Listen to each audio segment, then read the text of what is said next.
It was 6 in the morning. I got a knock on my door, a really loud knock, and I thought it was my dad who had locked himself out or something. So I opened it, and it's the LED flashlights and the really obnoxious bulletproof vest and the dragging me out into the cold when I'm in my pajamas. That was not fun. They seemed pretty shocked by the sarcastic, belligerent, angry teenager that they dragged out of bed that day. I don't know if it's just that I was 19 or that I was a girl, but they didn't expect this.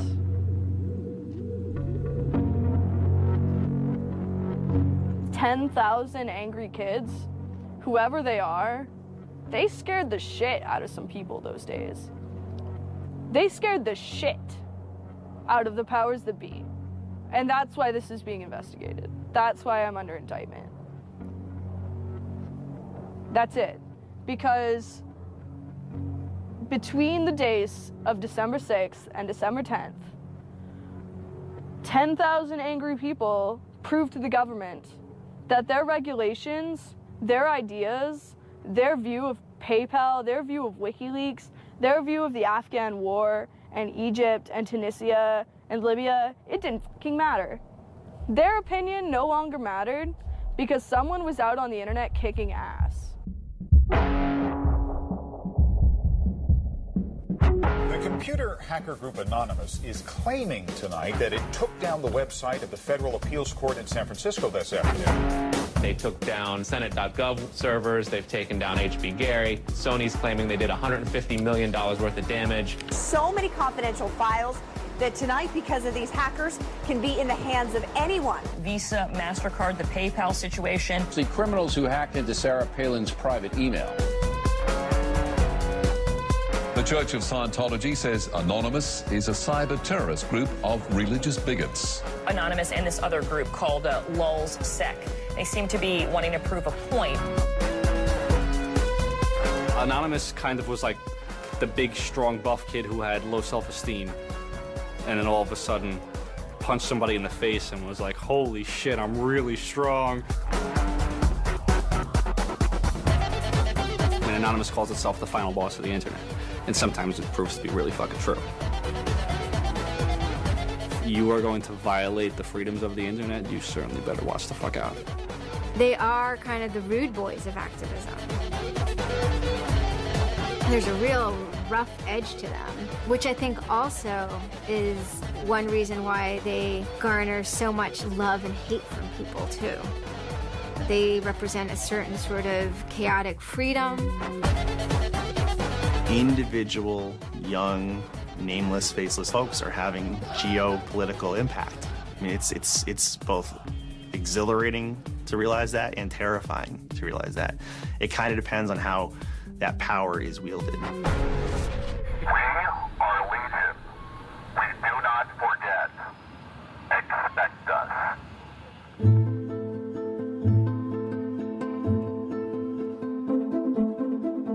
We stand for freedom. We stand for freedom of speech, the power of the people, the ability for them to protest against the government, to right wrongs. No censorship, especially online, but also in real life. We have members throughout society and all stratas of it worldwide. Yet we have no leadership. It's one voice. It's not individual voices. That's why we don't show our faces. That's why we don't give our names. We're speaking as one, and it's a collective. Good timing. I would love to live in a country where the government fears its citizens and not the other way around. But right now, plenty of anonymous actors are in hiding because of fear of reprisals by the government. I've been called many things. There's unpatriotic. That we're just a bunch of children sitting in our parents' basement. I got called a terrorist sympathizer. We've been called kids, we've been called cyberbullies, we've been called hooligans, and, you know, sometimes those words aren't entirely unfair, but this is a serious political movement.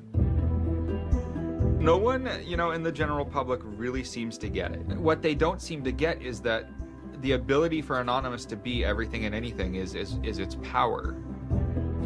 Anonymous is a series of relationships. Hundreds and hundreds of people who are very active in it and who have varying skill sets and who have varying issues they want to advance and who are collaborating in different ways each day. They're a little bit like a prism or kaleidoscope. They've got many different facets and many different sides.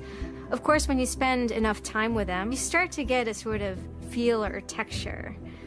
That's not just random, right? Yet it's very multifaceted, very rich, which does span from the quite lighthearted to the very, very serious. Bob Dylan had a line in a song saying, to live outside the law, you must be honest. They might do something which isn't technically correct, maybe it's not legally correct, but they're doing it for purposes that in their minds at least are ethical. People who know what they're doing, who share an ethos, who have a commitment to exposing and humiliating the man, who have a very low tolerance of lies and what they perceive as evil on the part of overweening power structures. They share information, they share tools and techniques, and they are currently having a very good time.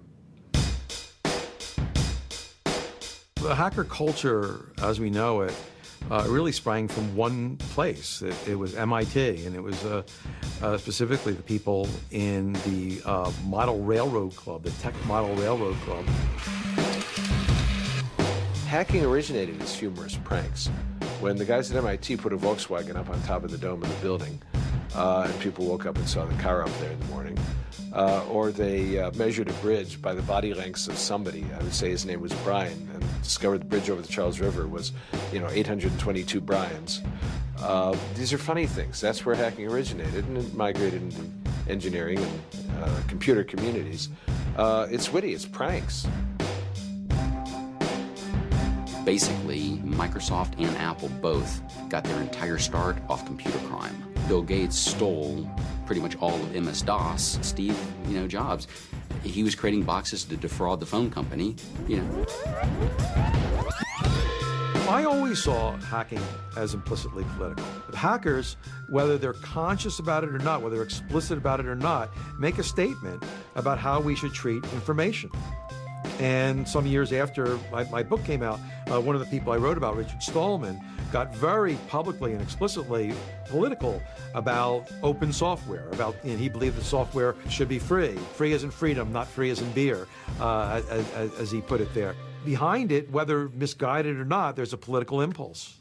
Hacktivism was a term coined by a group called Cult of the Dead Cow. The Loft had an interesting relationship with the Cult of the Dead Cow. There was 3 members that were in both organizations. And we kind of kept the serious security research that they would do under the Loft name.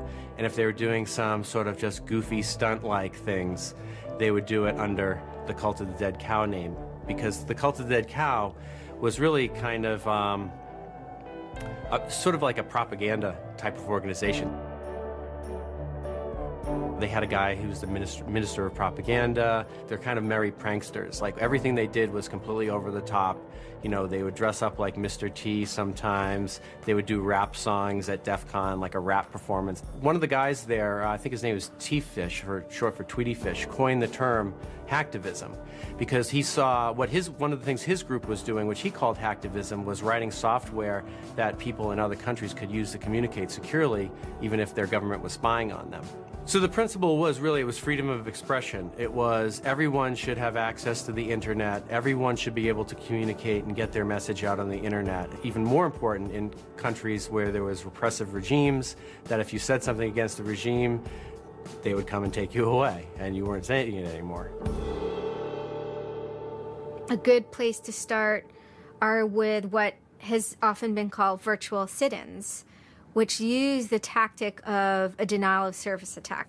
Denial of service has been around for a long, long time. The equivalent of if you for some reason wanted to disrupt a bus service, right? You can hire 1,000 extras to all go and line up at the bus station, right, and get on the bus. And so that anyone who was really trying to get on the bus couldn't do it, right?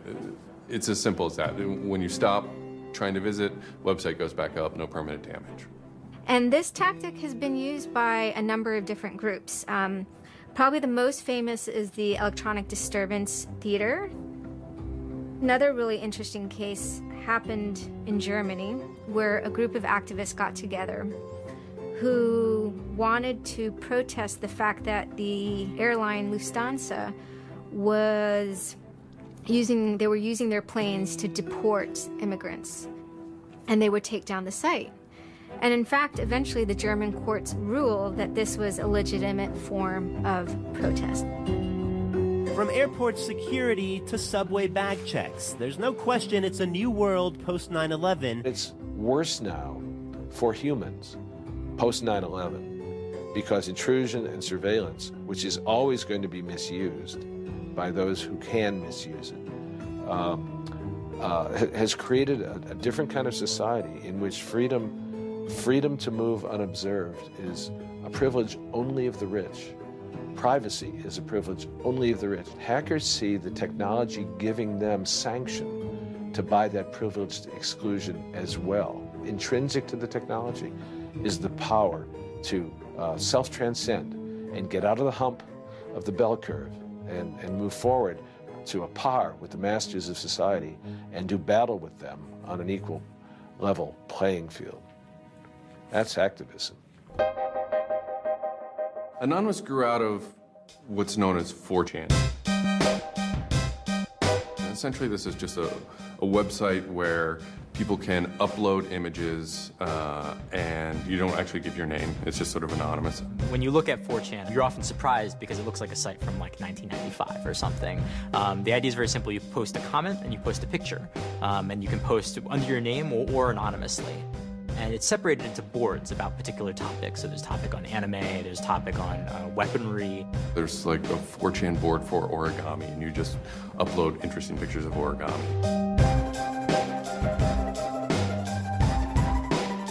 And then there was a group called the B board, which essentially was for like anything goes. The first time anybody goes on B, it's kind of an instant revulsion. Because there's never a time that you go on there where you don't see something horrible. That instantly puts off a lot of people. The idea is post something that can never be unseen. Half of the posts on B are there specifically to make people not want to come back to B. Have you ever read Lord of the Flies? 4chan, and especially B, is Lord of the Flies. Except some of them aren't 16 anymore, they're just allowed to act 16. It's what you get when people are allowed to express themselves with absolutely no restriction whatsoever. It's the kind of sum of human imagination when people can get together and think together without any limits or parameters. It's the most vile, disgusting, and funny thing on the internet.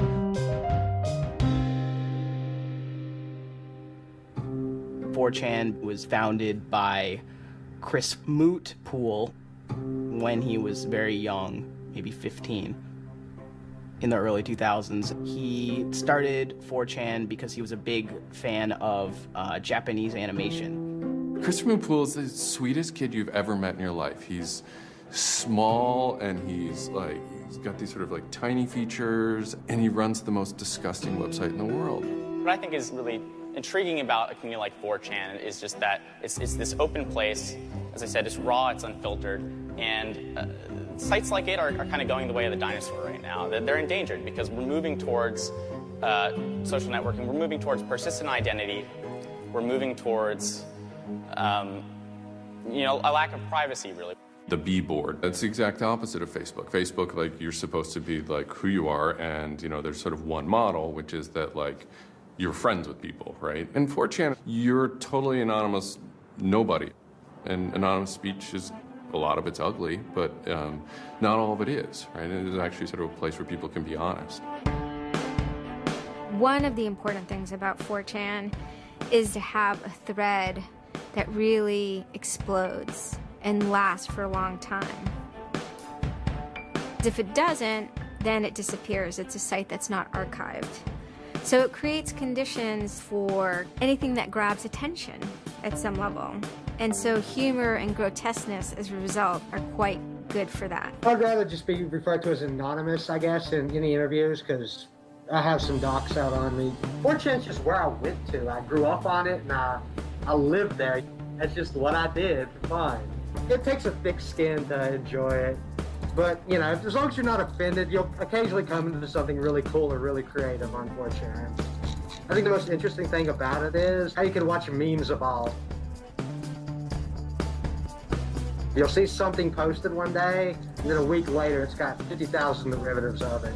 A meme is basically just an idea. It's kind of like a gene, but in the realm of the idea. A lot of the great internet memes that we all know and love, you know, lolcats, right? You know, little cats doing funny things, and then they have, you know, I can has cheeseburger, right? All that stuff seems to start in this like petri dish that is 4chan b-board.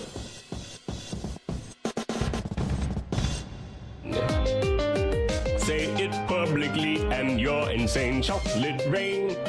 Name any meme from the last about 6 years, and I'll bet you either in its first posting ever was on 4chan, or at least one of its earliest revisions that became what it was on 4chan.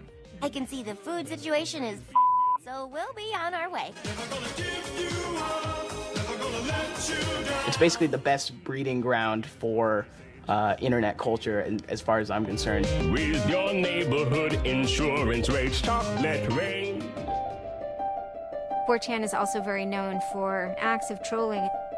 Trolling is a fucking art. Trolling is getting the person you're talking to get as pissed off as they possibly can, and for no reason except for your own enjoyment. Maybe you're trying to illustrate a point, but it's mostly for your own enjoyment. For them, it's funny that like people think the internet is serious business, and if people think the internet is serious business, it's a troll's job to make their life terrible.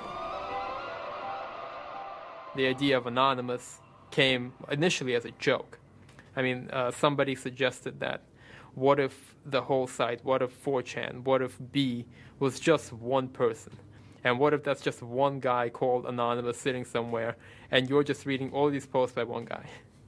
And it kind of looked like that from the outsider's perspective. I mean, there's no way to tell the difference. It might as well be one guy. Fox News did a very famous segment about it. They call themselves anonymous. They are hackers on steroids, treating the web like a real-life video game, sacking websites, invading MySpace accounts, disrupting innocent people's lives. And if you fight back, watch out. Destroy. Die. Attack. Threats from a gang of computer hackers calling themselves Anonymous. I've had 7 different passwords, and they've got them all so far. Anonymous hacked his site and plastered it with gay sex pictures. His girlfriend left him. She thought that I was cheating on her with guys. As long as I can think back, Anonymous have done some pretty off-color things in the name of getting cheap laughs, you know. But, I mean, that's part of the culture. They get what they call lulz. Lulz is a corruption of LOL, which stands for laugh out loud. Anonymous gets big lulz from pulling random pranks. For example, messing with online children's games like Habbo Hotel. Habbo Hotel was this online community where you had an avatar and you walked around and talked to other people. It was kind of like an early version of, you know, World of Warcraft or Second Life or any of those virtual worlds. What the people on B did was invade Habbo Hotel, created, you know, thousands of avatars. They all had this one uniform of a black guy with a big afro wearing a black suit. And so there would be thousands of these people, black guys, black suit, you know, huge afro, walking around this world, and they would do things like form a swastika out of themselves. And I think that was a real landmark because it was when they were able to see that, you know, they can use their numbers to do something really interesting and really disruptive. So we blocked the entrance to their pool, and that just pissed them off so fucking much. It was fucking beautiful. That was fucking just wonderful. Wonderful times. Those kids love that pool. They love the shit out of their pool. The goal was actually to offend everyone, simply because the idea that we could offend you by drawing a little shape on the screen was stupid to the people involved in it. They were like, really? You're going to get that mad over us just drawing this on the screen? Wow, well, you need to refocus a little on life, because this should not be upsetting you that much.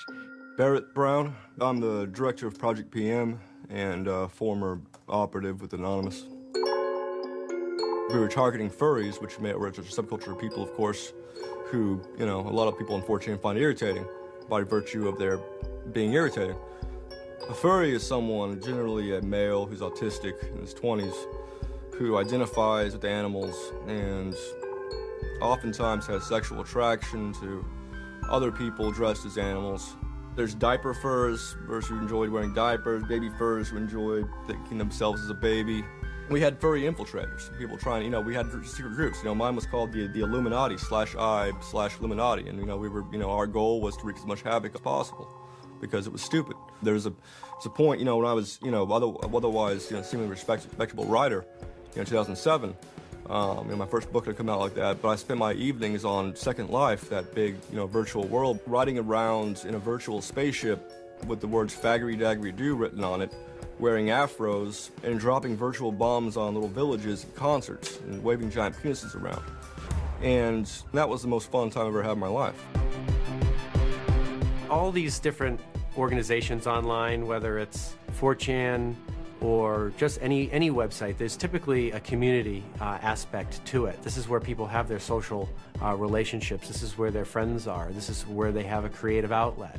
And so all those aspects are going into groups like Anonymous, where people feel like they're part of a bigger thing and they're able to express themselves within that group.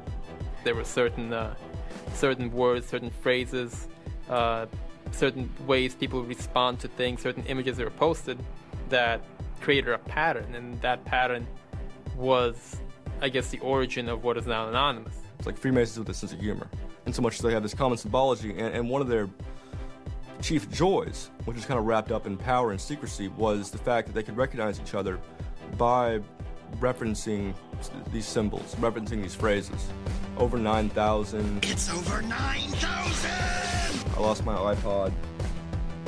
Mudkips, anything involving mudkips. So you have this weird sort of international culture developing with people, across the world, wherever they may be. In late 06 and, into early 07, there's a bit of a sea change where instead of just posting a bunch of content or randomly saying we're going to go over to some website and post a bunch of dirty comments against someone, it becomes a little more organized. Welcome to the Hal Turner Show. They went after a guy named Hal Turner. I am being discriminated against because I'm white. Hal Turner was a neo-Nazi who was, big online and had a podcast. I think that the 14th Amendment was not ratified properly, and I think, therefore, it is still okay to have Negroes as slaves in America. The first time I heard about Hal Turner is he was knocking somebody on 4chan. He was just being a major dick to a relatively known user. And for the fun of it, we started trolling him. And then I guess we kind of figured we had a moral high ground, which allowed us to get people on our side. But he was a fucking neo-Nazi. That's not okay to be in modern society. You're not allowed to do that. And there's a million neo-Nazis out there. But he started picking on our dudes, so we had to go to our dude's fucking defense. And it just so happened that he was a neo-Nazi, so that's a bigger reason that he's a fucking dickface. I'm like, yeah, screw that racist son of a bitch. Let's do this, So I joined in, and I made some of the phone calls, and, I played around on the chat thing on his website and posted in the threads and whatnot. Who are you? Where are you calling from? Hola, this is Pedro. Spick, Diego. Don't call my radio show anymore, you filthy spick animal. The college that I you're go on the Hal to Turner Show. has begun an integration program where they try and purposely lower standards to bring more blacks and quote unquote diversify the campus. And by the end of the next 5 years, they intend to bring over 9,000. He was just a horribly racist radio personality who seemed to handle it well when you called in. Like, he could handle being berated by Anonymous. And that made it very interesting. It made it a bit of a challenge. It wasn't some guy who just either crumbled or stopped answering the phone. It was a guy who would yell back. I don't see where you're going with this. Where I'm going is, I believe Barack Obama is genetically incapable of exercising the power necessary to govern the most complicated nation on earth. That's where I'm going with this. And I think part of the reason he's incapable of doing it is because of racial genetic inferiority. Is that clear enough for you?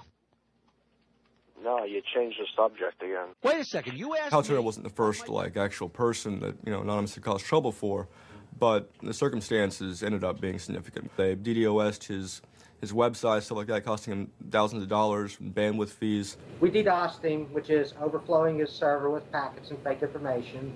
And then we kind of trolled him in real life. We sent countless pizzas to his house. We signed him up for escorts on Craigslist. We sent a bunch of pallets of industrial materials to his house, which he ultimately had to foot the bill for. And basically we destroyed his ability to pay for his radio show, and that took him off the internet. He was super pissed. And then they ended up getting some real hackers to help them out. This wasn't sort of pranks. They actually were able to get into Hal Turner's private servers and his mail servers, and find some interesting emails that he was serving as an FBI informant, which if you're a right-wing neo-Nazi, is not a good thing to be. And obviously, him being an FBI informant, and also his reaction, his sort of douchebaggy reaction to the raids, damaged his credibility within the white nationalist scene, which is a shame. Hal Turner's gone. He's been prosecuted by the feds for threatening judges. It wasn't supposed to be different, but it ended up being different. People who observe Anonymous see this group called Anonymous going after this white nationalist and say, oh, hey, look, Anonymous must be some kind of activist organization. So by virtue of those people joining Anonymous, Anonymous becomes more of an activist organization. What follows is a period of confusion and anger in which the original Anonymous people, the sort who want to keep Anonymous as this nihilist little, ridiculous group, are upset that now, that the most terrible thing on the internet is now becoming a force for good all of a sudden. Anonymous has never been about getting media attention or getting all of this attention towards it. It means a community, a pretty sometimes insular community that just kind of kept to itself, made jokes and made content. But that was, of course, changed completely, just turned completely on its head when Chinology started. Anonymous began to become less of just a culture, people who wanted to perform pranks, and more of the internet's first army. I'm Mike Vitale, and my handle is Seth Dude. Now, this is January 2008. Anonymous is strong now. We're not a little dinky fucking group anymore. This is millions of people worldwide, and we're watching. And then Scientology stepped in with a big target on its chest. A video came out of Tom Cruise. It was supposed to be an internal Scientology video, talking about secrets of Scientology. Being a Scientologist, when you drive past an accident, it's not like anyone else. As you drive past, you know you have to do something about it because you know you're the only one that can really help. It talks about you're the only one who can stop, bad things from happening. And so this is kind of widely mocked online. It circulated like wildfire. There's nothing part of the way for me. It's just... People found it humorous and goofy. And the Church of Scientology went into their legal mode, and they threatened websites with lawsuits if they didn't pull down the video. Instantly, the Scientologists post a DMCA, Digital Millennium Copyright Act. And this is a way that if you own content, you can go to video sites, upload sites, and have your content pulled when someone uploads it illegally. So Scientology's always at odds with the internet, always trying to legally bully people out of fucking them over on the internet. They always did that. And then here they are trying it again, but you know what? Anonymous saw that, and they said, oh, you guys just fucked around badly. You're trying to censor our internet. Are you trying to take a joke away from Anonymous? You don't do that. What these people did, in this case, is Greg Hausch and these other people, was they decided, we can probably harness Anonymous in this case and target Scientology. A few Anons, a few people on 4chan posted, hey, we should grab that video and post it on a few other sites. And I was one of the people in that thread talking about it. And we got the original source of the video by reaching out to the person behind the accounts and everything. We start posting it. The surprising thing was how fast they were DMCAing them on every site. It looked to us like they must have direct contact with the lawyers and the team who actually pulls videos at all of these sites. It was minutes and these things were falling down. And we're like, holy crap, that's messed up. What followed was this term called the Barbra Streisand effect. And this video as they're attempting to suppress it, went everywhere. Like, everywhere you look on the internet, you were gonna stumble upon this video. Actually, Gawker, the site that I worked for, was, I think, the first one to put it on the website, and we got in a huge legal battle with Scientology, who wanted us to take it down.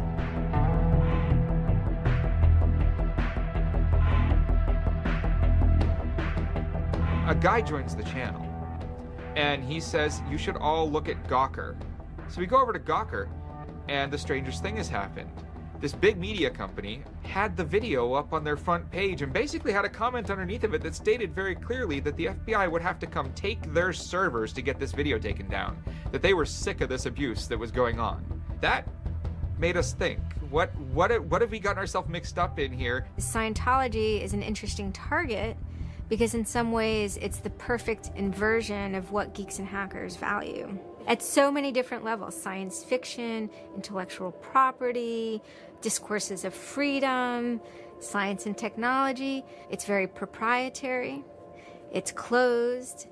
And so in some ways, if you had something like a cultural inversion machine and you stuck geeks and hackers in there, you'd get something that looks a lot like Scientology. So it's quite offensive, and there's a real pleasure in attacking your perfect nemesis. We're just such polar opposites, with them being secretive and us hating secrets, and, you know, them being so inclusive and us being, you know, anybody could say they're anonymous, and most importantly, how fucking self-important they were. They thought they were fucking untouchable. They thought that they were like, you know, like their own little church mafia and shit, you know? And Anonymous will, you know, it's like a play toy now. You know, we're gonna make you guys look stupid as shit. What really kind of dared us and set us off about Scientology is specifically the treatment of their critics. Anybody who says anything bad about Scientology is automatically some sort of criminal, some sort of crazy person, a drug addict. It's just that kind of mentality, that kind of, like, if anybody says anything bad about you, we're gonna fuck you over in the worst possible way. It's just, it resonated like this feeling of disgust within us. That was a big problem. That was the big problem. The censorship aspect of it. The audacity of this cult, this creepy cult, to go into our territory and tell us that we can't post this? No, fuck them. No, it's not gonna happen. And people who knew what Anonymous was to begin with were like, oh my god, Anonymous is going to go to war with Scientology. This should be really interesting. Especially because it's two weird-ass groups. I mean, I've been an Anon for a long fucking time. I know Anonymous is really strange. They're weird, and the stuff we like is weird, and it's really not mainstream at all. Now you have Scientology. Also really weird. A lot of crazy shit goes down. Anybody on the outside who's seeing this is going, let's watch these two retards fight. Like, both their pants are going to fall down, they're going to triple, and it's going to hurt everybody, and it's going to be hysterical. And what happened was all these people who were geared up, the infrastructure was built to war with other Anons, said, you know what, fuck it. Everybody's going to get together and pound the fuck out of Scientology. And then that's when 4chan kind of reared into action, really reared into action. And they started to troll the Church of Scientology. And this took the form of pranking the Dianetics hotline, ordering pizzas. Every fax number we get, we're sharing them all. You know, every number we get, we send black pieces of paper on a loop until we sold their ink. I go to call them on the phone, and it's busy. You know, and that's their main fucking Dianetics hotline. Their Dianetics 800 number, you can't get through because Anons have completely fucking clogged it. And just probably saying stupid shit. The whole idea was just you call them just to keep them on the phone. What's an Elron? How do I Dianetics my face? They were not expecting that. And they couldn't handle it.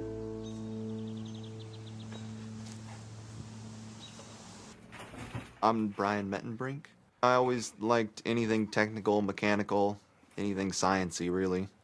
Computers do what you tell them to. They don't all of a sudden start doing weird stuff, and if they do, it's probably your fault. And I always like that, you know, they're perfect, really, in a way. I had just gone to 4chan just on pure happenstance, and I saw a post about the Scientology thing, and I started looking up stuff, and I'm like, oh, this is actually for a decent cause. I think I'll, you know, do this. You started seeing all the stuff in B, and I saw the stuff in B then. Everyone's going to DDoS Scientology. Everyone's going to bandwidth rape them. Anonymous members have developed a distributed denial of service attack tool called low orbit ion cannon, which is taken from a computer game. Low orbit ion cannon is what's called an end game weapon in Red Alert. All you had to do was literally follow instructions step by step. I downloaded a program that's free and legal for anyone to download and use. And I followed the instructions, and I typed in www.scientology.org, and I pushed go. And what it does is it tells Scientology.org, in this case, it tells them to send their website to my computer about, I think it was 800,000 times in a weekend. And I'm pretty sure I probably took it down myself a couple of times. This tool is low orbit ion cannon, sometimes referred to as LOIC. I am actually not breaking any laws by using this tool against my own computer, 127.0.0.1, which is a non-routable address. But, of course, if I were to have attacked one of those other bigger sites out there, I would have severely been breaking the law and would have been doing it in a way that was quite easy to track. You do it, you put it in the site, you see that the IP is correct, you make sure that all these settings are good, and you hit the button, and off it goes. It felt like you were making a difference. You know, just you yourself. And you didn't even have to leave your home, you know? You just sat at your computer and followed instructions and stood up for what you believe in, so to speak. You made your say in the world, and hopefully it turns out better for it. Yeah, that was some really crazy stuff to watch. To be sitting there in front of a monitor and you have just information just flying in front of you, and it's this unseeable internet war. And one of the guys said, we need to make a video. We have to make a video. Hello, leaders of Scientology. We are anonymous. When the video came out on January 21st, that was one of the first times that Anonymous as a culture started referring to itself as Anonymous as a movement, and declared that it was going to take down and destroy the Church of Scientology. That video probably changed everything. Knowledge is free. We are anonymous.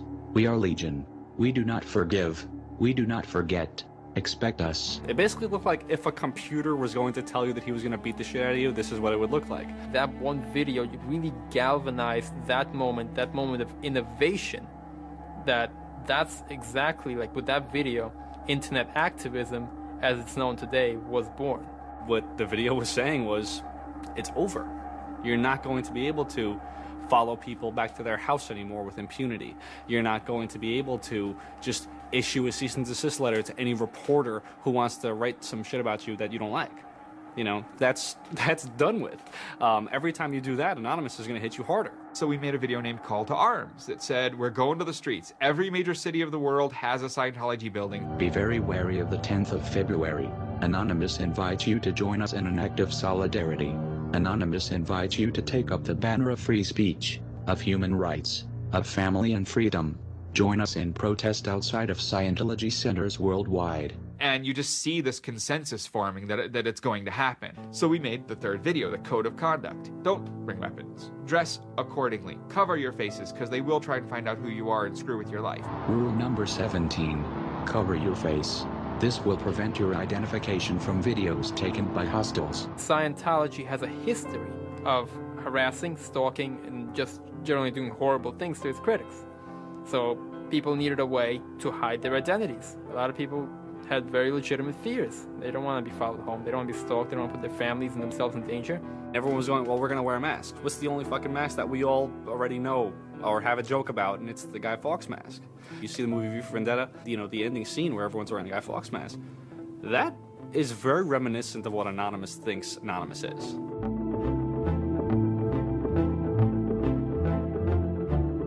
We wanted to represent anonymity in some way when it moved into real life. I think that the Guy Fawkes mask was one of the most natural things to happen. It is the idea that none of us are as cruel as all of us. You have this massive crowd of people who are anonymous that is going to fight against a bigger thing and win. Even after watching the video, it's like, yeah, this is great, but who's actually gonna do it? Who's gonna step up? Are people actually gonna get out of their house? And I guess we were really affected by the stereotype of of that whole community. They're being internet nerds, too afraid to leave their mom's basements. I figured maybe 50 nerds from every city somewhere might show up and wear their masks at a building for a while and leave. No one thought that they were going to come out. This is me on the way there. I haven't slept. I'm very fucking tired. And I remember going to the park that day, and it's really fucking early in the morning, which I thought was a bad idea. And I'm smoking a cigarette, and I'm looking around like, where the fuck is everybody? There's nobody here. So here I am, sitting in Bryant Park, waiting for the other announcers to show up. I remember thinking like, oh fuck, like, am I gonna be the only one in the park? Am I gonna walk to Scientology with fucking 6 or 7 people? Which totally defeats the entire purpose of this, because now they could single me out, you know? Then I get up and I start walking around and I see there's a lot of green balloons over there for some reason. On the other side of the park, there was like fucking 200 people. There was Guy Fawkes masks everywhere. And I'm like, holy shit, this is huge. There's a fucking lot of us. That's pretty good. I had no idea how many Anons there were until we started moving. And it just fucking got bigger. I remember walking through Times Square, and everybody in Times Square was an Anon. Like, and you know, this is like a fucking 1,000 person per like fucking minute foot traffic area. And everywhere I'm looking, I'm seeing fucking Anon symbols. It was fucking wild. It was really wild.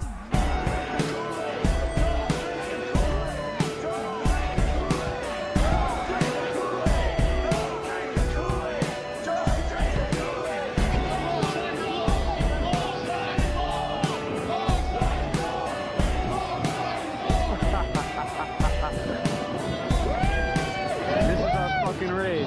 Hell yeah! So we start getting numbers in. And Sydney. We're thinking that it's going to be 50 people. And before 10 a.m., before even time, there's already 50 people there. And there's still streams of people walking down the streets.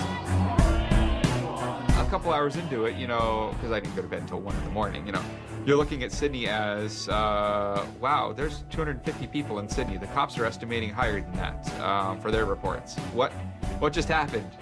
Adelaide, Perth, and Melbourne happened. And, you know, over 200 at each of them. We nearly broke 1,000 leaving Australia. Now, the next protest was Tel Aviv, which had actually gotten its first Scientology building a week before this. There were Palestinians and Israelis at this protest, both holding their flags. And at one point, they actually switched flags and held up each other's flags and whatnot. It was awesome to see. I call our guy in London, Britanon, and I say, hey, what's going on there? And he's like, did you just get out of bed? I said, yeah, I haven't even turned on the computer. I just figured I'd call you. And he said, we've got 600 people, and the cops are really, really mad at me. All the major cities were having hundreds of people come out. It's massive. Clearwater had like 300 people. I don't think anyone beat out LA. I think LA had over 1,000 people. We are Legion!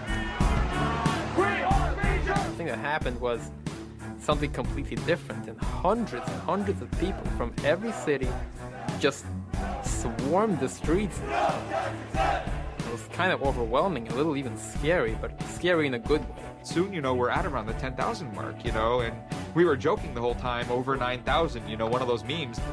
It was too surreal. It was not believable. You go by what name? We are anonymous. It was very empowering, especially after people saw the thousands of people showing up. This was it. We owned the world at that point. You've got lolcats, and you've got rickrolling. You've got all these other things that Anonymous has been involved in. Then, you know, take us a month later, and, you know, 10,000 people were just in the streets. And in every major country in the world, in every major city in the world. And what the hell just happened? What changed? You know, who flipped the switch? The world looked very different to me at that point. We all met each other. The idea of an Anon is you're fucking alone until you get to 4chan, you know, and then these people all think like you know, and all of a sudden you're not alone. You are with fucking 500 others, you know, they all know the same jokes as you. They all clearly have similar interests as you. Here's your culture. You meet your own people finally.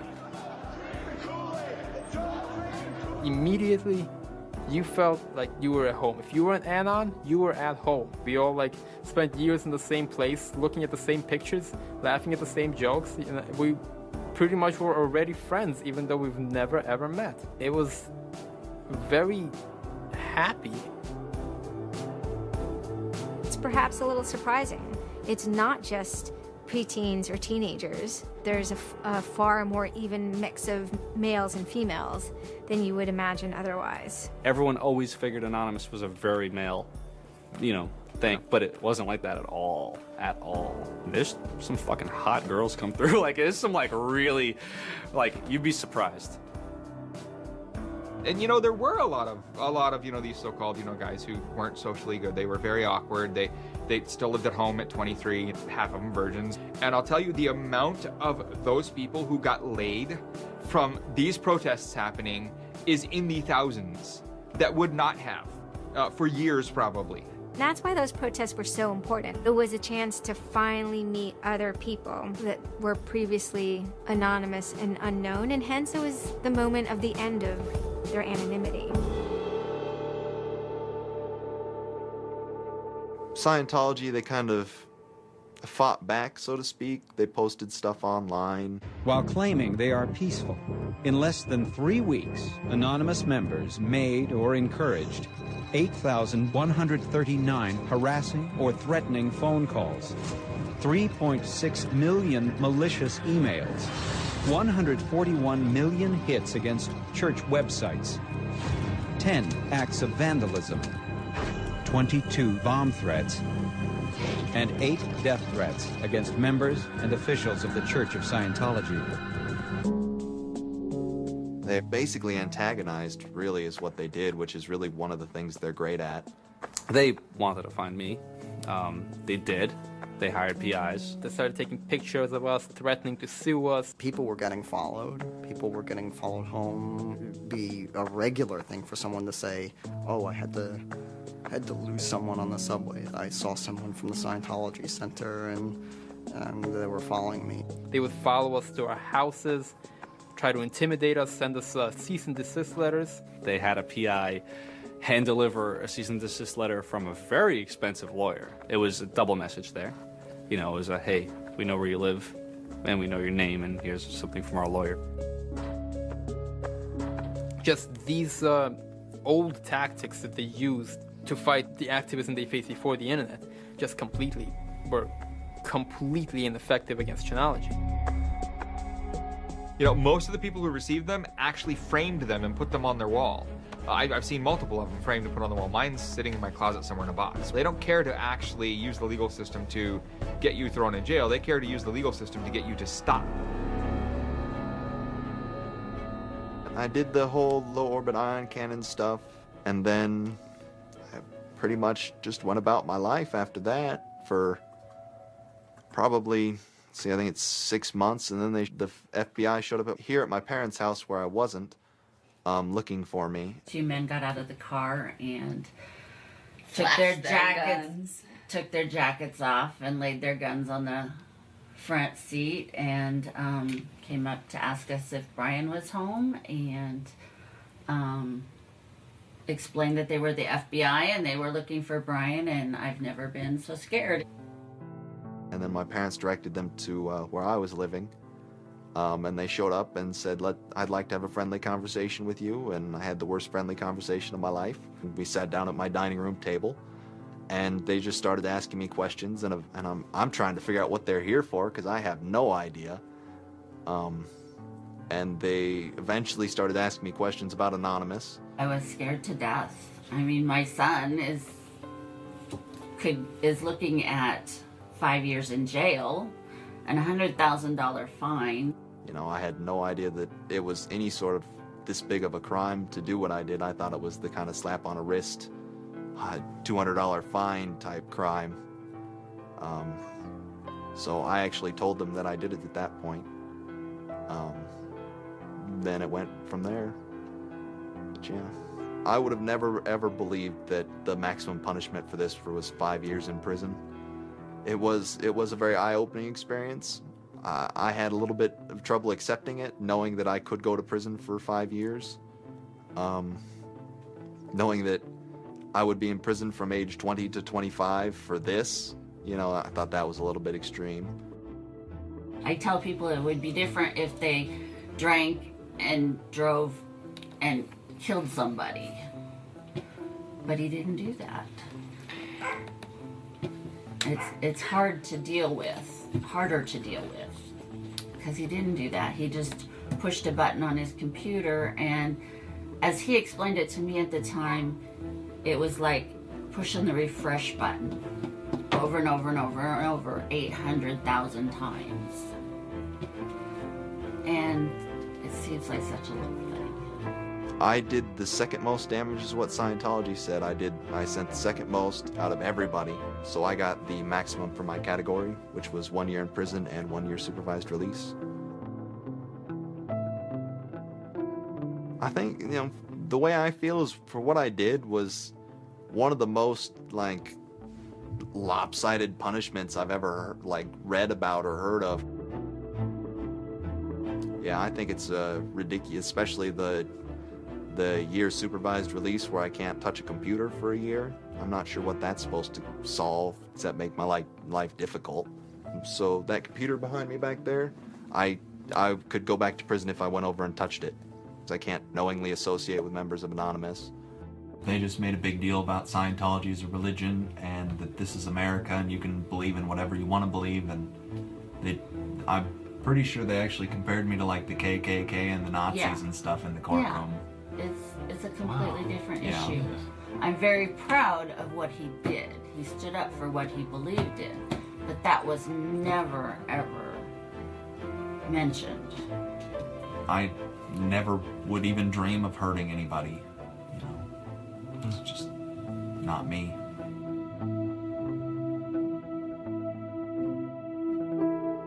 Prior to Anonymous, critics of the church still had to be very, very careful because of the aggressive lawsuits that were launched against academics, journalists, and other critics. I would say that era is over. And Anonymous, more than any other sort of intervention, is probably responsible for that change. This actually caused a decent rift in Anonymous. There was one big group, significant group of people who would say, this Chinology stuff, it's cancer, it's awful, it's bad, it's just bringing attention to us that we don't want. The trolling isn't happening, we're not getting our jollies. Like, now this is all really serious and moral and somber, and like, well, you know, that's not what I signed up for, that kind of thing. And then there are the people who were on the other side who are going, well, I only signed up for the serious and somber, you guys, go away, this is, you know, and you know, there became this very fierce clash of ideologies, and it was alien to us. They decided, in their own words, which I was privy to because it was told to me, stop ruining our bad name. So to make Anonymous look bad, they go off and they post animated GIFs, animated images to epilepsy forums that are black and white just strobing really quickly. So any of the epilepsy people on these support forums see it and they fall off their chairs, you know, in seizure. You start hearing this term moral fag. If you're not out there making epileptics have seizures, then you're doing it wrong. So you're a moral fag. Which is what I am, a moral fag. Those who want to use Anonymous as, you know, as a tool for good in some sense, rather than just doing what we used to do, which is distribute video games. One Anon said it well once. There is no leader. Their ops have momentary leaders, de facto leaders. I like to describe this with the picture of a bird swarm. Everybody's flying very, very quiet. Suddenly one bird flies into the other direction and the mass fly into the same direction following that person. It's totally okay to say, I'm sorry, I don't take part. When Chinology was running full force, it was like a kid stretching for the first time and actually seeing the real power. It's the teenage period, actually, trying, Operation Titstorm. Operation Titstorm. Australia over the past couple of years has been relatively malignant in their attitude towards internet freedom compared to other Western countries. A guy named Tux wanted to attack the Australian government. in retaliation for upcoming internet censorship laws. And one of them involved banning pornography with women with small breasts for some reason. So that was the first time that Anonymous went up against the government. When they DDoS'd and took down several government sites, it was the first time that Anonymous was going up against a state. If you had asked me all throughout 2008 and most of 2009, is the politics of Anonymous always going to be sutured and hinged to the Church of Scientology? I would have said yes. And it became unsutured, unhinged, when a different political wing was born in 2010. The Motion Picture Association had hired an Indian software firm to DDoS the Pirate Bay. And Anonymous, coming out of 4chan, DDoS, the Motion Picture Association of America, as well as then other groups like the Recording Industry Association. It angered people for a lot of different reasons. I mean, obviously one of the reasons was that they were attempting to censor the internet. Another of the reasons, though, was that, you know, people in Anonymous had been arrested before for taking part in such attacks. Say on the Church of Scientology and other targets that there had been before. I think there was a big sense of the hypocrisy in it.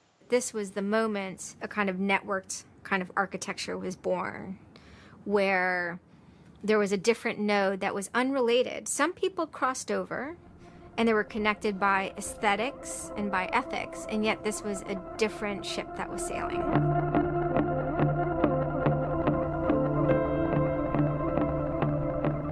It is our task to find secret, abusive plans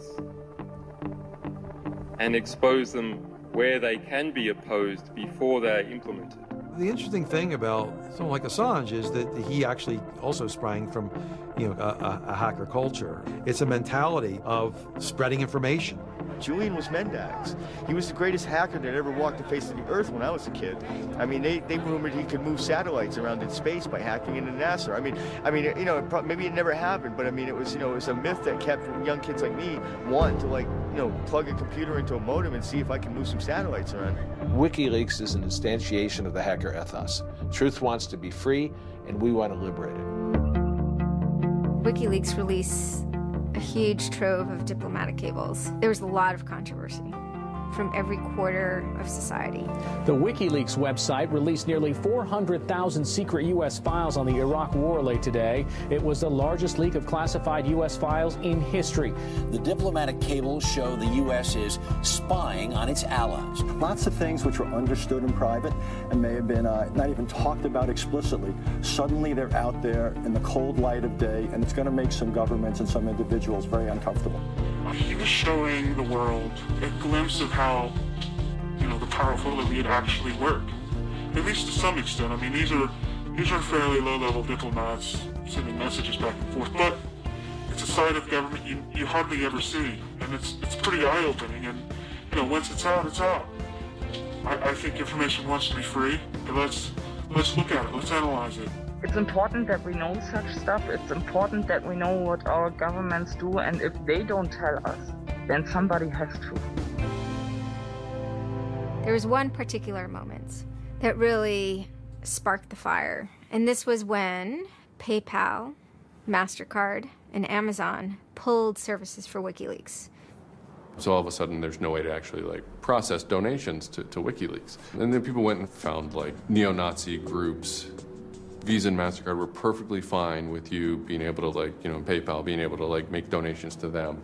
But WikiLeaks, no. You can pay the KKK, you can donate money to the Westboro Baptist Church with your PayPal and your fucking MasterCard, but you can't give any money to WikiLeaks. And I think WikiLeaks is doing a good thing. It's just a total hypocrisy. They got their little fucking banking mafia to fuck, you know, WikiLeaks over. People were incredibly angry. There was a real sense of rage. I think there was a sense that WikiLeaks was exposing the lies that the government had told to the people, and that the government was desperately trying to make sure that those lies weren't exposed. And there was just an intense, I can only call it fury. If you're a hacker, it's one of those John F. Kennedy was shot moments, not to actually compare it to that, but it's one of those moments you always remember exactly where you were when you heard it. I mean, I just really never dreamed that they would have the audacity. Anonymous very quickly moves into an attack mode. Anonymous DOSed PayPal. They were pissed. Cyber protests, sit-ins, however you want to look at it. DDoS is a tool that is a big giant, it's like driving a finish nail in with a sledgehammer. The numbers of participants were massive. And they managed over the course of a couple of days to disable the websites of MasterCard and PayPal. It was like watching the hack magician finally get a trick right, because you're not expecting it, and then it's magnificent. It was beautiful. Because what you had is people finally stood up for something. How long has it been since we had a huge, really relevant protest? I'm not talking Tea Party, I want to bring my guns in public. I'm talking 10,000 angry people said this is not right, and I want to do something about it. Soon after, January 2nd, I believe, WikiLeaks was blocked in Tunisia. And Anonymous got wind of that. They then intervened, at first solely for the purposes of like stopping the kind of censorship that was happening. They did some DDoSing, and this was a time period where they were getting involved with what I would call non-internet-y social movements and building lines of solidarity. My name's Pete Fine. You can call me an internaut or a hacktivist. Telecomics is an ad hoc cluster of volunteer net activists who have spent much of the last year trying to keep the internet running in the Middle East. During that time, we saw the Tunisian government not only censoring and filtering the internet, but also doing some kind of technical trickery to steal people's Facebook passwords and delete their posts and see who was posting what, and, you know, fake posts, stuff like that. Some Tunisian hackers came to us. They were members of Anonymous, and I didn't even know we had members of Anonymous in Tunisia, so it was a shock to me. And they had they had the keys to some parts of the kingdom, so to speak, when it came to the dictator in Tunisia. We went in on behalf of those Tunisian Anons, and we helped them get that and extract it, and then it went to WikiLeaks. The Tunisians overthrew Ben Ali, who was kind of a repressive dictator. A revolution that was facilitated by the internet, by Facebook and by Twitter. Not caused by it. I mean, 50 years of dictatorship has caused the Arab Spring. But the internet has certainly been helping. There's a video where they are thanking us for being involved, holding up a map saying we were the only one who stood by their side.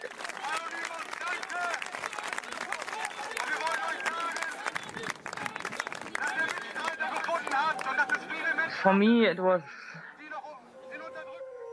awesome to hear that and to feel the connection. The same group of hackers that target anti-WikiLeaks sites have now turned their attention to Egypt.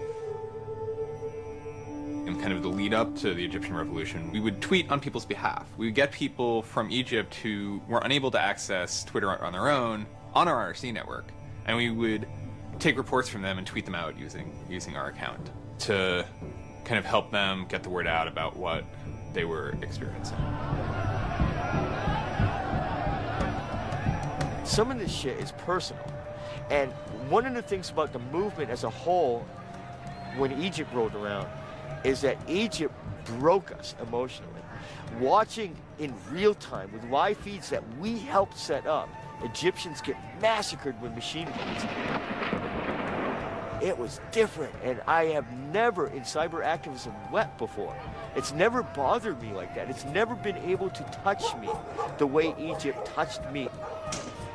It was fucked up that we were watching people killed for no reason other than leaving their homes, that these people had every right to freedom, that they had every right to choose their government. And then January 27th, January 28th rolls around, and the Egyptian government starts shutting down the internet. I mean, just for the whole country. The whole country. There's this fantastic traffic graph that you can see the traffic coming out of Egypt, and it looks like, you know, like this. Just totally stops. And we were just shocked. We were just like, what the fuck? Like, what the fuck? To think that a country would completely cut itself off as much as it was able to from the outside world was pretty unthinkable. You know, we know bad things go on in the dark places. And suddenly it got quiet. I remember that somehow burned into my brain that first Twitter was flooded and suddenly everything was quiet. That's the kind of thing that could start riots. I think when Mubarak did what he did, I think it really upset people here as well as in the Middle East. I put myself in their place, and I found myself in a desert of nothingness because he just wiped out everything that my world incorporated. That just showed me and everybody else that the same thing can happen at any time, at anywhere, in any government. Anonymous and the people on the internet stood up and said, go fuck yourself. You want to shut down their internet? Fine. The people on the internet will show them how to turn it back on. It's almost like the internet as an actual thing. It's like the internet is a living thing. It's like a conscious thing that gets up and says, no, you can't do that. A lot of my friends helped with encryption, helped people on the ground in those countries validate SSL keys and certificates, and really showed them how to subvert their government and become free. And then telecomics started to treat connections to the internet, dial-up connections. In Egypt, the care package we put together included some kind of our comms information, the ham radio and dial modem details. In total, we helped coordinate and run about 500 dial-up modem lines.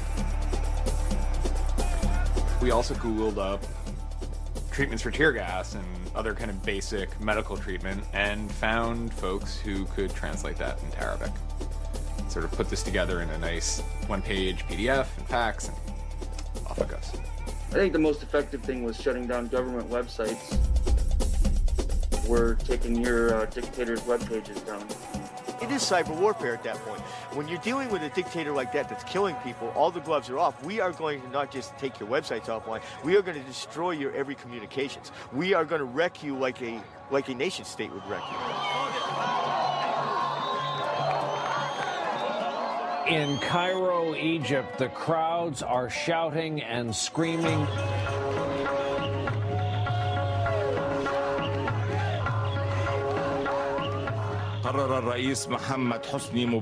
President Hosni Mubarak has decided to step down from the office of President of the Republic.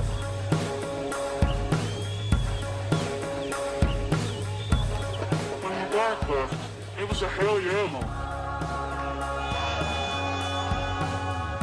People can rise up, people can make a change. And I think for a lot of people in America, it was the first time they had seen people rise up and take down their government and say, we're sick of this shit. We're sick of the oppression. We're sick of living as slaves to your power. We had Egyptians come thank us as we're doing this stuff, and I said to them, like, look, you guys just get our back if stuff goes down here.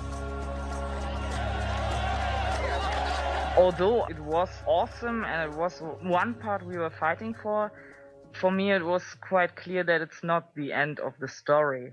That it's not suddenly changing into rainbows and nine cats or whatever, but that we now have to watch even more. The FBI is now investigating Anonymous, a loose collection of rogue, tech-savvy hackers credited with bringing down the websites of MasterCard and Visa last December. So there were 40 raids back then. They seized computers, cell phones, and those kind of technical apparatus, sometimes including in the case of a 19-year-old girl lived with her family, it took her parents' stuff too. There's always been a sort of cat and mouse dynamic, not just in relation to the feds, but also to these sort of groups that have appointed themselves as guardians of the Republic. And there's groups called like Backtrace Security, which is made up of a couple of deranged people who, I think for personal reasons, have grievances against Anonymous. I've been threatened by people who are former Secret Service agents who now run private security companies. Suddenly, on February 5th, a Financial Times article comes out that we all see. And it's quoting this guy named Aaron Barr, who's the CEO of HP Gary Federal, which is an intelligence contractor. And Aaron Barr is telling his Financial Times journalist, Joseph Min, that he's been secretly monitoring the AnonOps server where all this is going on, and has done so for several weeks, and using his own custom brand of information operations techniques, has managed to identify the alleged leadership of Anonymous, including 25, quote, lieutenants, unquote, some sort. We have to see this document. Everyone wants to know. We don't need to destroy him. We don't need to destroy his company. We just need to see the document, and we'll decide what comes next after looking at the document. So they get it. It was unbelievably easy to get into that network. And my name was on there as a screen name, and Greg Hausch was listed there by a screen name. The fact of the matter is, what he told Financial Times was, everything he told them was demonstrably untrue, and very much hilariously so.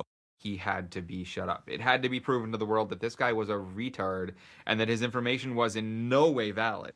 Now, to put that in hacker terms, Anonymous is a hornet's nest, and Barr said, I'm going to stick my penis in that thing.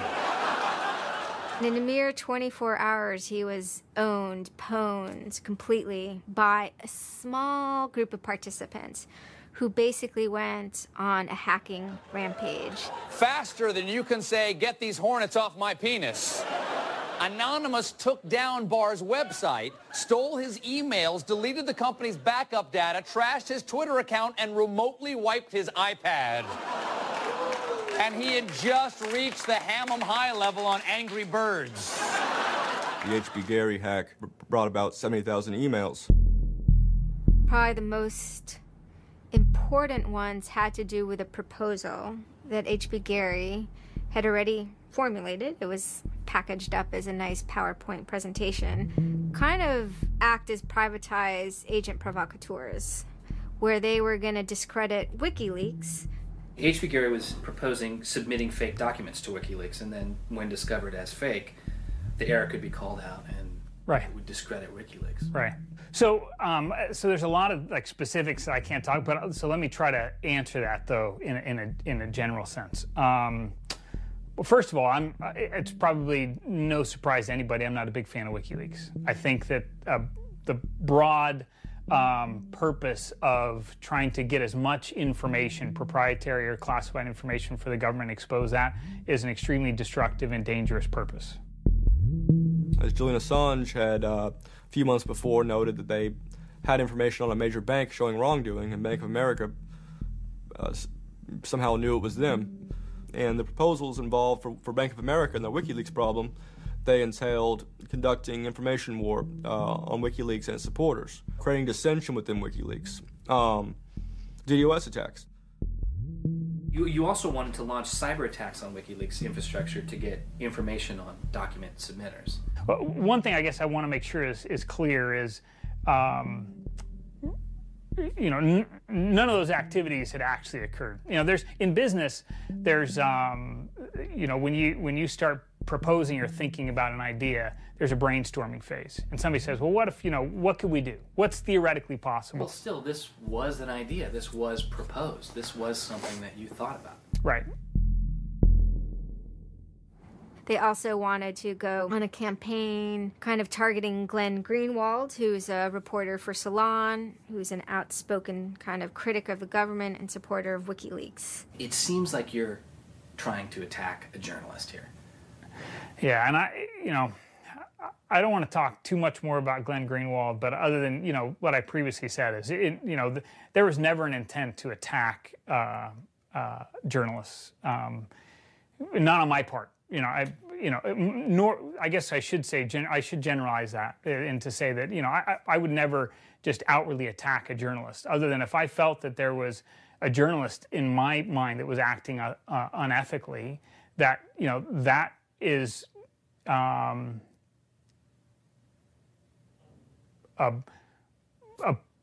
that's a fair game for having a public discussion about.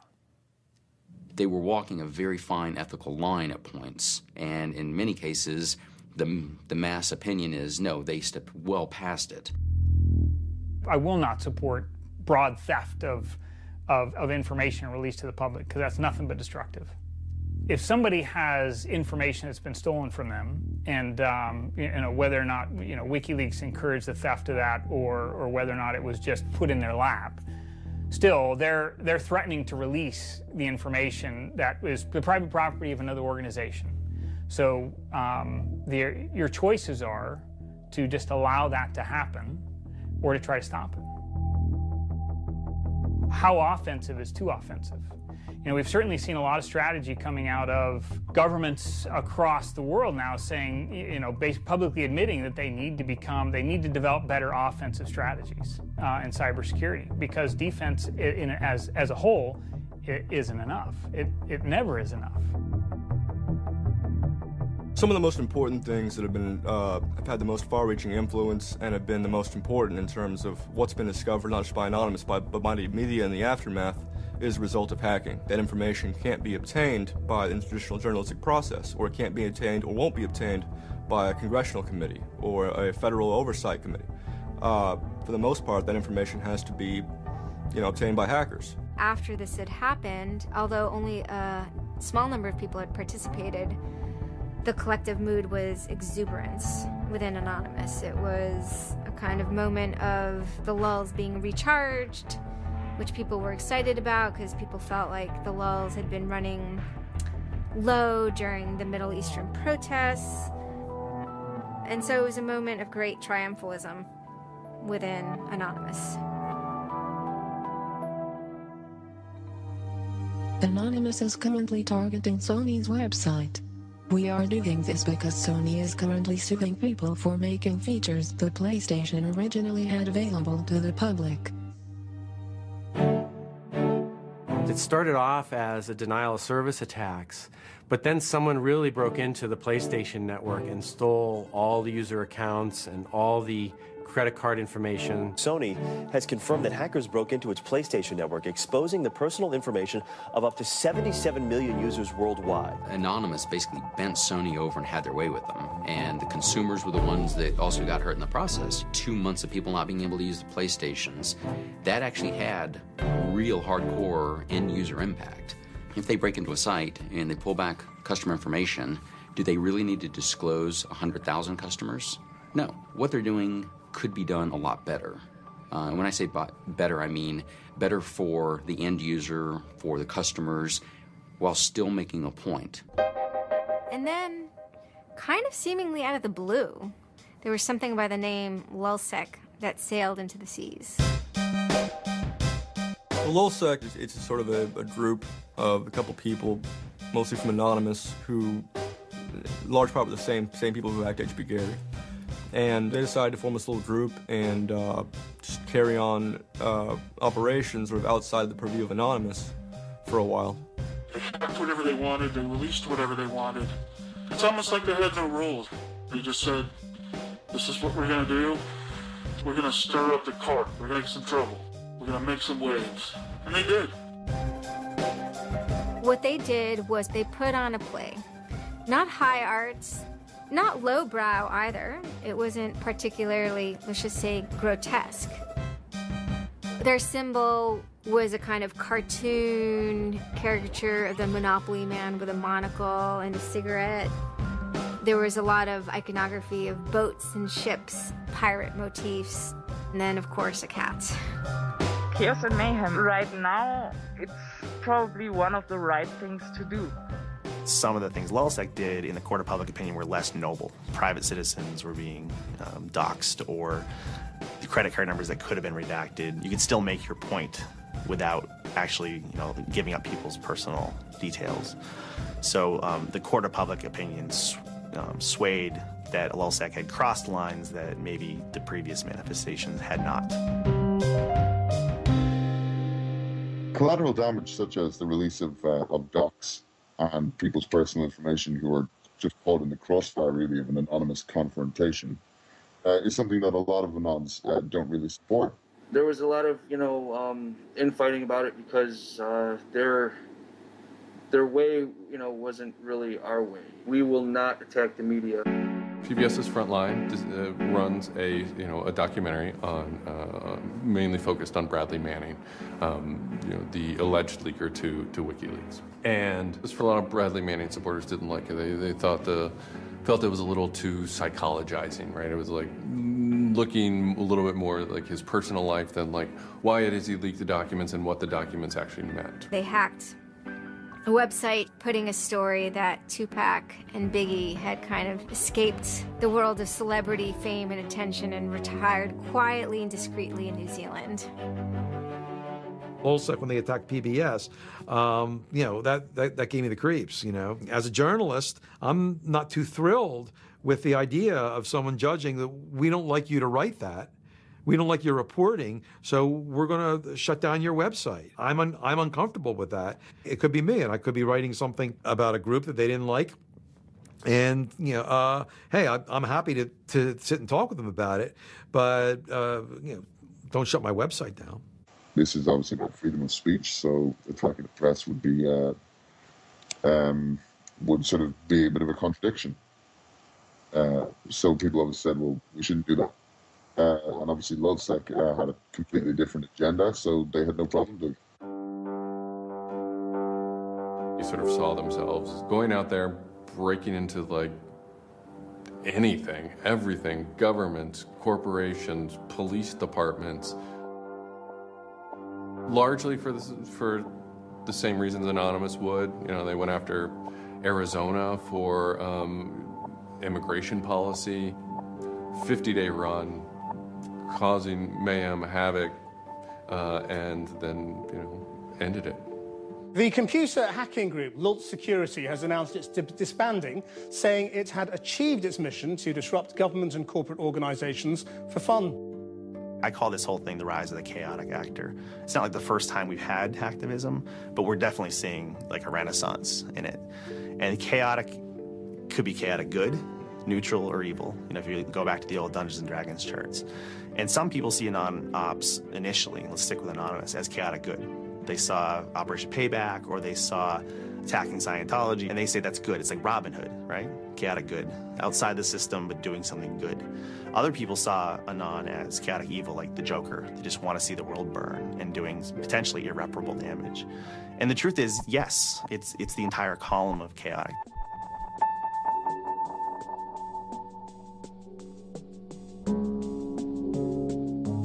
"16 people were arrested today, but dozens of FBI agents targeted alleged members of the loose-knit hacking group. Armed with search warrants, agents hit 6 homes in New York, along with locations across the country. The people arrested yesterday were suspected of attacking PayPal's website after the company shut off payments to WikiLeaks. Defenders of the hackers say they're merely engaged in civil protest, but FBI officials worry the disruptive cyber attacks could move in a more dangerous direction. So the FBI shows up at 6 in the morning, and it was really obnoxious. And I remember being frustrated and angry because there was nothing that I had done that would have justified an FBI search warrant. They came and guns blazing, all this other good stuff, busted down the door. I immediately just dropped down on the floor, 180, didn't want nothing. I wasn't trying to fight nobody.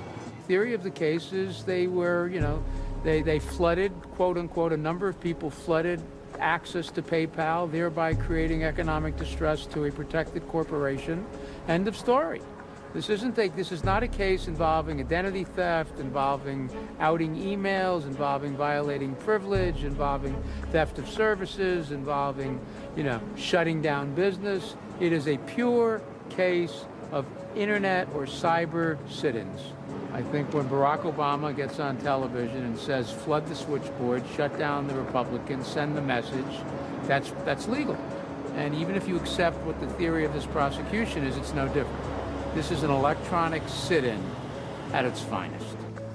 If you're a pedophile, the average is 11 years. If you're a computer hacker, the average is 15. And I think that's ridiculous. So, yeah. I mean, no, that's ridiculous. I mean, you can go molest children and get less of a sentence than you would for breaking into someone's phone. Even if you accept what the government is saying is true, what is important is that people are participating in the process. It is very much the process. It is sitting in a counter in Selma, Alabama, 500 freedom riders refusing to allow people to go and sit in at a segregated lunch counter. They write books about that stuff. It is demonstrating in a street corner saying no to a war. It's just a different, it's just a different vehicle. It's the same results. For 9 months I ran from my indictment, but they busted me. I went to jail, I bonded out, and then I held a news conference, you know, because as risky as that was and against my lawyer's advice, I wanted the world to know some fucking things about what's going on. I didn't want the feds to have the only voice in the dialogue. This document alleges that I am the notorious hacker activist known to the world as Commander X. I am Commander X. The indictment further alleges that I am in association with the global internet freedom movement known as Anonymous. And I say yes, I am immensely proud, humbled to the core, to be a part of the idea called Anonymous. You know, I would never compare myself to people like Gandhi or Dr. Martin Luther King, but they were one person, and they were willing to go out and change the world. And their messages live on every day, through everybody. And to not take the chance of having something like that to do is foolish. I only wish we had 50 million Mercedes saved. I feel a lot more comfortable as a guy getting towards the tail end of his career if there were more Mercedes. There's always going to be legal consequence when you decide to break the law. That comes with the territory. And it would be naive not to expect that. The question is whether the punishment will be proportional to the crime. And I suspect it might not be. People will be watching very closely to see how these cases proceed, on what grounds, and whether there's any room during the trials to think, especially of the denial of service attacks, as a legitimate form of protest. So much of our lives are now configured, at least in part, on the internet, so we better start thinking about how we claim parts of the internet as spaces that we can also protest in. This is the point in history at which you decide whether or not protesting is possible online. You can stand up and you can say freedom of speech extends to online. We have the right to not be monitored by our government because of our opinions. It's up to you. You're in the position of Huck Finn. Do you remember Huck Finn at the end of the book? He's told he's got to take that slave and give it back. Two things will happen if he doesn't. One, legally, he'll go to jail because Jim is property. Two, he'll be damned eternally and burned in hellfire because he's in an evangelical environment in Missouri. And Huck smokes his corncob pipe all night and thinks about it. And next morning he says, well, damn it, I'll go to hell then.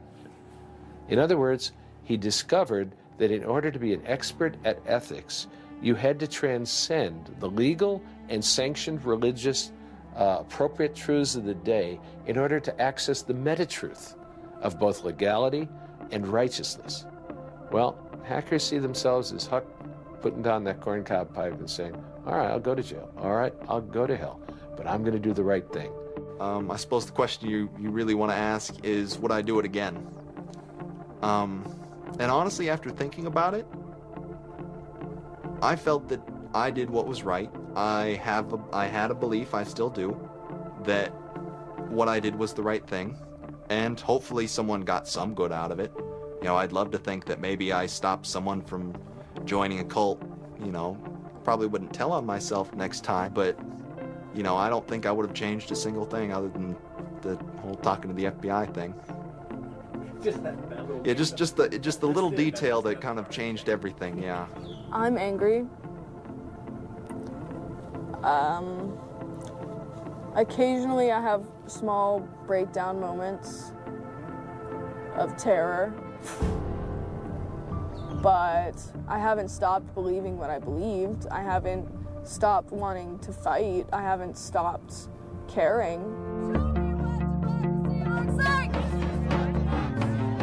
Show me what democracy looks like!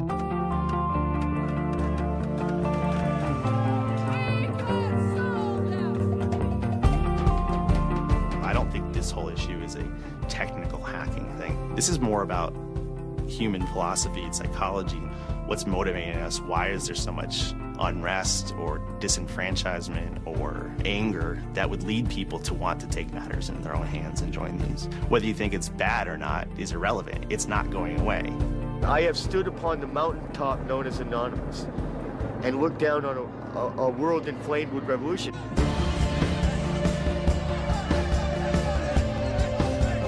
What can you say? Your spine tingles when you're at the cusp of history. When you're surfing, the waves of history, your spine tingles. There's a lot of people in Anonymous who feel very deeply and very sincerely about their contribution towards democracy around the world. And I think that's one of the main things that I'm most proud of about Anonymous. There are things that I'm not proud of about Anonymous, but we stand against censorship and we stand against oppressive governments, even our own. It's a very noble thing. If you have power in real life and you have money in real life, it doesn't fucking matter on the internet. What matters on the internet is your actual ideas. How smart you are, the quality of you. And when certain organizations, they want to extend their real life power onto the internet, it's not going to fucking take because of Anonymous. And history teaches us that change simply doesn't come with flowers. It doesn't work. If they say I'm a criminal, damn, well, then I will be one. Anonymous is an evolving thing. It's like a phoenix. It might occasionally catch fire and burn to the ground, but it'll be reborn from ashes. It'll be reborn stronger.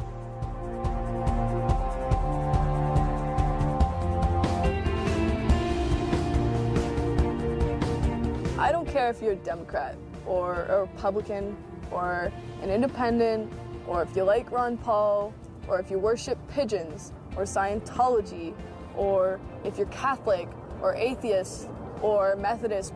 I don't care about that. Your opinion matters. I don't care if I disagree with it. I don't care if I hate your guts. Your opinion matters.